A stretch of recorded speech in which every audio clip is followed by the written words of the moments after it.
You may have seen the headlines.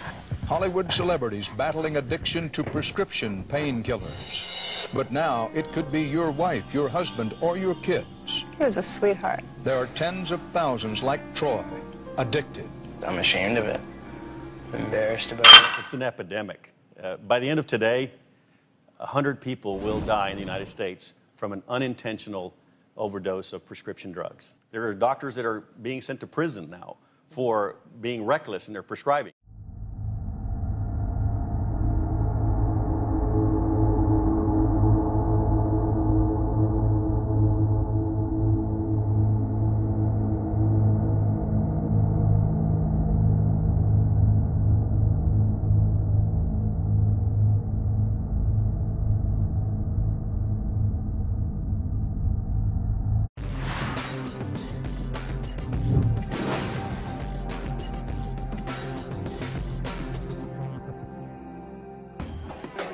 When we come across something we like, a message travels to the reward center of our brain, and we experience pleasure. Our brains are finely tuned machines. Inside, cells called neurons are constantly communicating to shape how we think, feel, and act. Let's eavesdrop on their conversation. These are the ends of two neurons. The one on the right sends a message, and the one on the left receives it. At first, they look connected, but they are actually separated by a tiny space called a synapse, where messages are relayed. What we'll see next is how we normally experience pleasure. The sending neuron contains dopamine, the brain's pleasure chemical. When something good happens to us, this feel-good chemical is released into the synapse, where it connects with receptors. There, dopamine activates the receiving neuron, which in turn conveys the message onto the next neuron, creating a chain reaction that produces pleasure.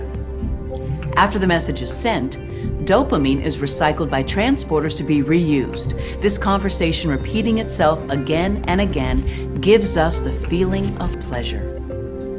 When dopamine connects with receptors, we feel good.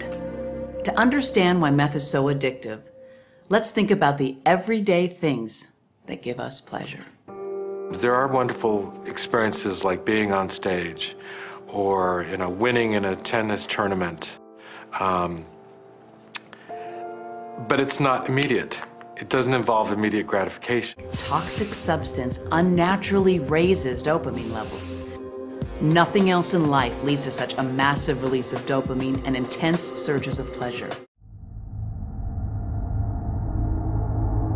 Recreationally, the drug is taken because it causes euphoria, sedation, and numbing mental effects. Recreational users of hydrocodone usually swallow pills whole or crush them and snort the powder.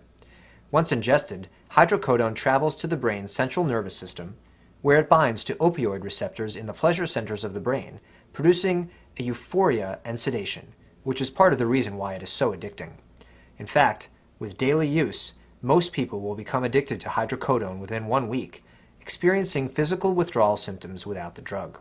Unfortunately, hydrocodone overdoses are common and can lead to slowed breathing, unconsciousness, and even death. Over time, constant abuse of this drug may also result in potentially life-threatening liver failure. Although there are over 200 drugs which include hydrocodone that can be legally prescribed in the US, they are still illegal and unsafe for use without a prescription.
I advise doctors, if you can do two things only as a physician, is regularly monitor your patients through urinalysis examination. The thing is, as you mentioned in your segment, not every state has a state monitoring website, but we need to head into a national database where physicians can check to see what other physicians are prescribing us.